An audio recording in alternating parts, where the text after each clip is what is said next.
जय श्री कृष्ण। 5वां अध्याय देख रहे हैं कर्म संन्यास योग। उसके पहले का था ज्ञान कर्म संन्यास। और कल हमने देखा कि ज्ञान प्राप्ति के बाद कर्म स्वयं ही अकर्म, उस कर्म में वह ज्ञानी आसक्त ही नहीं रहता, लिप्त ही नहीं रहता। पर जैसे भगवान ने कहा कि शायद यह कठिन जा रहा है अर्जुन को, हमको तो जा ही रहा था ना, हम ही तो अर्जुन है। तो बोले कोई इसके आगे एक सरल चीज़ है, क्योंकि अर्जुन नहीं पूछा था एक बात बता दो, ये करूं कि ये करूं, ज्ञान प्राप्ति कर लूं या फिर मैं निष्काम कर्म करूं। तो भगवान कह रहे कि हाँ, यह ज़्यादा अच्छा है कि तुम निष्काम कर्म करो। और ये बात समझ लो कि जब निष्काम भाव से कर्म करोगे, अर्थात क्या होगा, उसके पहला जो सीढ़ी होगी वह तुम फल इच्छा से कर्म करोगे नहीं, कोई इच्छा नहीं है तभी तो निष्काम है।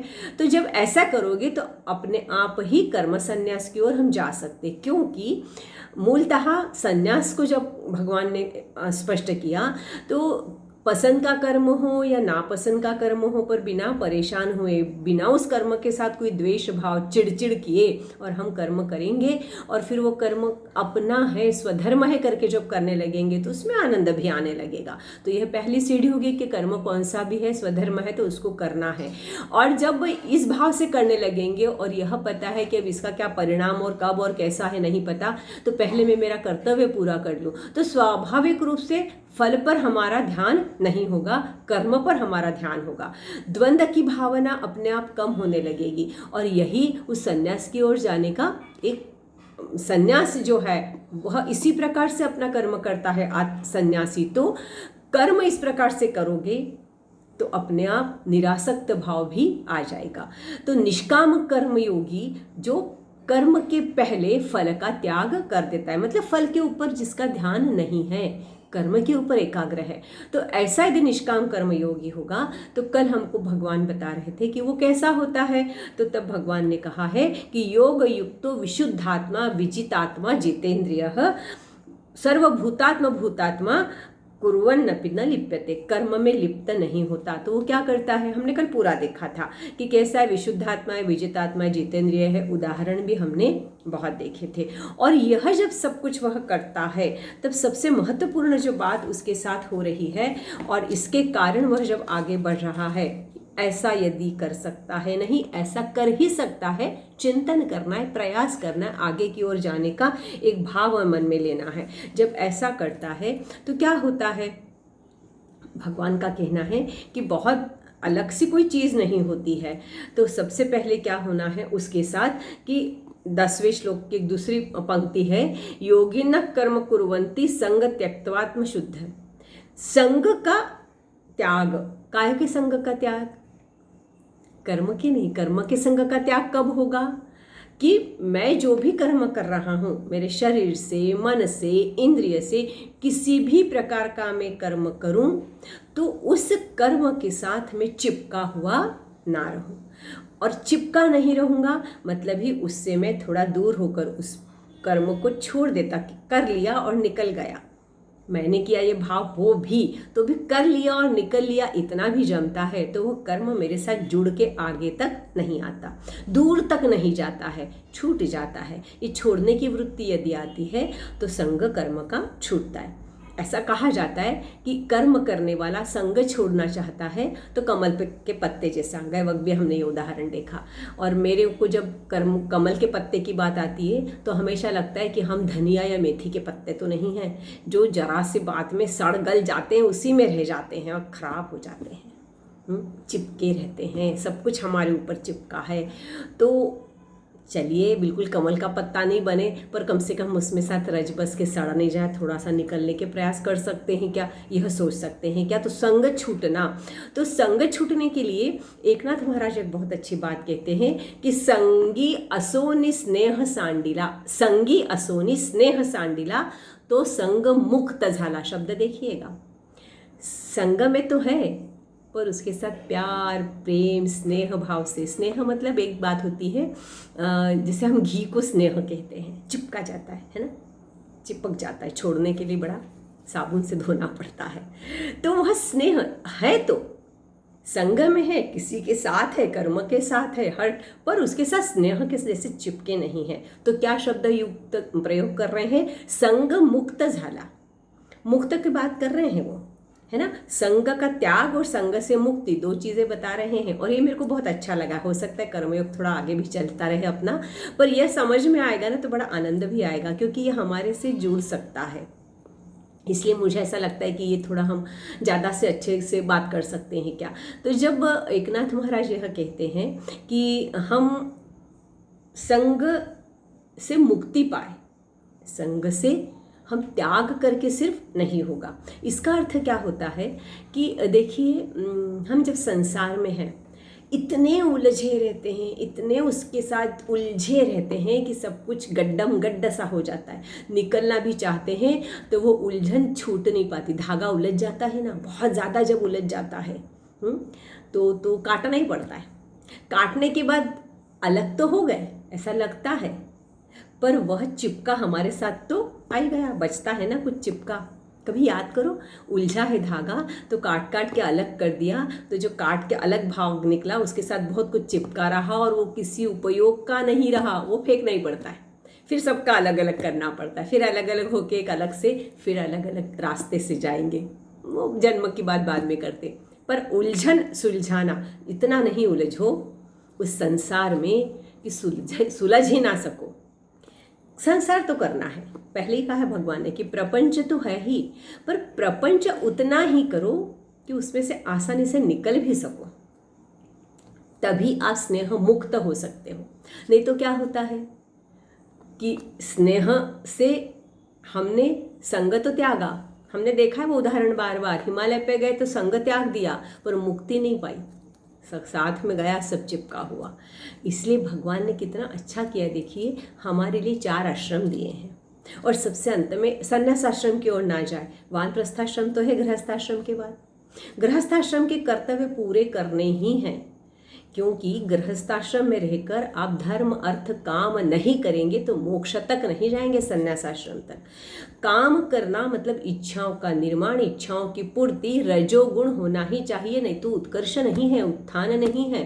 तो रजोगुण के लिए काम करना है, पर वो कैसे होनी चाहिए इच्छाएं?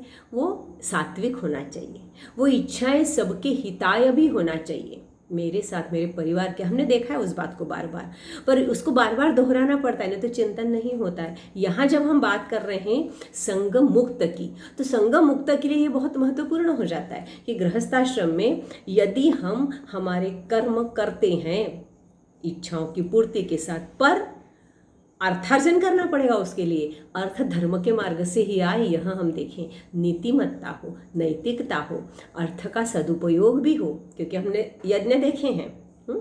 और यज्ञ में जब सब यज्ञ का संपन्नता करते, आगे जाके दान की भी बात आएगी, तप की भी बात आएगी, तो वो सब सच्शील सत्कर्म, तो सदयज्ञ, हमारे यज्ञ मतलब किसी को देने की हमारी प्रवृत्ति हो, तो यह सब जब करेंगे तो गृहस्थाश्रम का वह काम जो है वह चिपकेगा नहीं। उससे हम कुछ सत्कर्म करते हुए अपने आगे के रास्ते को प्रशस्त करेंगे, और फिर गृहस्थाश्रम में यह कार्य करते करते सत्कर्म के कारण, कहीं न कहीं धर्म के आचरण के कारण हमेशा यह लगेगा कि कर्ता करने वाला तो वो है, इसलिए मेरा कर्म उसको अर्पण। कर्म मैंने किया, मान्य है मैं करता, पर मैं अर्पण उसको कर रहा हूँ, मेरे को कुछ नहीं चाहिए, क्योंकि मेरे हाथ में ही नहीं है फल। तो उसको अर्पण करने के भाव यदि गृहस्थाश्रम में आते हैं तो वानप्रस्थाश्रम में संग मुक्त भी हुआ जा सकता है। यह संग मुक्त होना बहुत महत्वपूर्ण है। संग का त्याग कर दिया, घर में बैठे बैठे भी यदि मुक्त हो गए तो घर में बैठे ही वानप्रस्थाश्रम बहुत सहज होता है। और उस वानप्रस्थाश्रम में गृहस्थाश्रम की यह ईश्वरार्पण की भावना हमको ईश्वर के समीप लेकर जाने में सहयोग करती है। फिर उस वानप्रस्थाश्रम के लिए हमारा यह जो कुछ पढ़ा है, अच्छा आध्यात्मिक पढ़ा है या अच्छे जीवन चरित्र पढ़े हैं या अच्छी कुछ चीज़ देखी है, सुनी है, तो उसको दोहराने का एक समय है, चिंतन का एक समय है, और उस सब समय के साथ हम प्रपंच से धीरे धीरे जो मुक्ति पा रहे हैं उसमें बहुत आनंद आने लगता है, क्योंकि उस झंझटों में पड़ने की इच्छा भी नहीं रहती।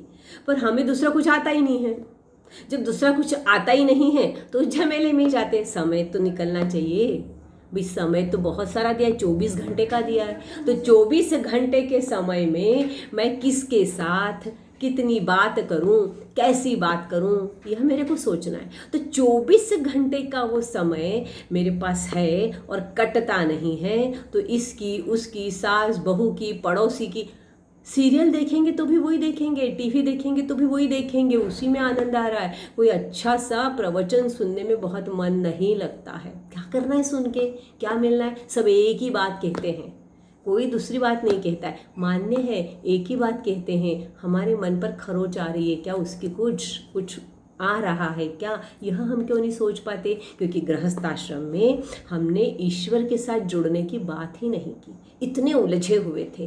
तो इसलिए ये बहुत महत्वपूर्ण है कि संग से हम त्याग करें, इतना पर्याप्त नहीं है। हम वान त्याग तो हमको गृहस्थाश्रम में सीखना चाहिए। तो वानप्रस्थाश्रम में आते आते संग से मुक्त भी हो सकते हैं। और जब संग से मुक्त हो सकते हैं तो फिर ज्ञानी के जो कर्म हैं, ज्ञानी क्या करता है? किसी भी वासना में बंधा हुआ है ही नहीं, उसके तो कर्म है ही नहीं, इसलिए वो करता ही नहीं है, तो भोगता भी नहीं है। और जो सकामी है, जिसने गृहस्थाश्रम में सकाम कर्म किए फल की इच्छा से, फिर वह फल की इच्छा को छोड़ ही नहीं पाता है ना। छोड़ पाते हैं क्या? देखिए, ये संग सब हमारे देह के कारण निर्माण हुए हैं। एक बालक जो जन्मता है ना, माँ के गर्भ में माँ के साथ चिपका है, संग उसका माँ के साथ है। जन्म के भी बहुत साल, महीनों तक वह माँ से ही चिपका है। वह माँ की गोद में उसका पल्लू पकड़कर दुनिया देखता है, समझता है। फिर उसका संग देह के कारण बढ़ रहा है, फिर पिता, फिर उसका खिलौना, फिर संग बढ़ा। और फिर धीरे धीरे उसका स्कूल, उसकी कॉपी, उसका पेन, उसके दादा, उसकी दादी, उसका भाई, उसके दोस्त, उसका, मेरा, मेरा, फिर मेरे देह के साथ जितना जुड़ा है। और फिर इतना जुड़ा रहता है कि मैं मेरे बचपन की कोई चीज़ को आज तक चिपक के बैठती हूँ कि ये तब मेरे को पहली बार मिली थी, ये मेरी पहली साड़ी है, ये मेरा पहला फला है। चिपके रहते हैं। फिर चिपकने के लिए फिर शादी, फिर सास ससुराल, किसी से अच्छे मन से चिपके हैं, किसी के साथ बुरे मन से चिपके हैं, पर चिपके हैं। और फिर अब आज बैठ के सोचो, बाप रे बाप, कितना सारा आसपास रखा है जिसके साथ हम चिपक के बैठे हैं। मेरे को जब ऐसा लगता है ना, देखती हूँ, तो कोई भी प्राणी इतना चिपका हुआ लगता नहीं है किसी भी बात से। बहुत जल्दी से छोड़ देते हैं वो हर चीज़ को, आगे बढ़ जाते हैं। हमें विवेक बुद्धि देने के बाद भी ये चिपकने की प्रक्रिया हमें बहुत ज़्यादा है। बचपन का मतलब, अच्छी साइकिल आ गई, साइकिल चली गई, बाइक आ गई, बाइक चली गई, कार आ गई, एक की जगह दो आ गई, फिर भी बचपन का खिलौना ऐसे जी जान से पकड़ के रखा हुआ रहता है। गलत है कि नहीं मुझे नहीं पता, पर ये चिपकने के कारण मन कहाँ से भी निकल नहीं पाता है, निकल ही नहीं पाता है। और फिर इसीलिए फल से भी चिपका ऐसे ही। जन्म दिया बेटे को तभी फल की इच्छा से कि ये बुढ़ापे का सहारा होगा, तो उसको बड़ा करते समय भी उसी फल की इच्छा से बड़ा करते गए। और बुढ़ापे में अपेक्षाएं बढ़ती गई कि ये मेरा सहारा बनता है कि नहीं बनता है, चिंता लगी बनता है कि नहीं बनता है, बहू आएगी तो बनने देगी कि नहीं बनने देगी। और नहीं बना तो दुखी दुख, और बना तो अहंकार कि देखो मैंने ऐसा बड़ा किया था कि मेरा बेटा तो मुझे पूछे बगैर आज भी कुछ नहीं करता, बहू का कुछ भी हो। क्यों चिपके हैं? वो फल प्राप्त करने के लिए उसके जन्म से उसके साथ हम इस तरह से क्यों चिपके हैं? तो सकाम कर्म करने वाला फल से चिपका ही रहता है, और फल नहीं मिलता तो दुखी दुखी दुखी होता है। और वो वासनाएं इतनी जुड़ी रहती हैं कि इस जन्म में यदि नहीं मिला तो अगले जन्म में साथ में लेके जाते हैं, आएगा आगे जाके ये। तो इसलिए भगवान चाहते हैं कि चिपकना बंद कर दो, वासनाओं में बंधो मत, तो सकामी मत बनो। और यदि फल की इच्छा है तो फल मिलने वाला है, भगवान कहते फल मिलने वाला है। और कैसे मिलेगा? आपका फल 4 तरह से मिलेगा, दृष्ट, अदृष्ट, प्राप्त और अप्राप्त। इस 4 तरह से वह फल मिलेगा।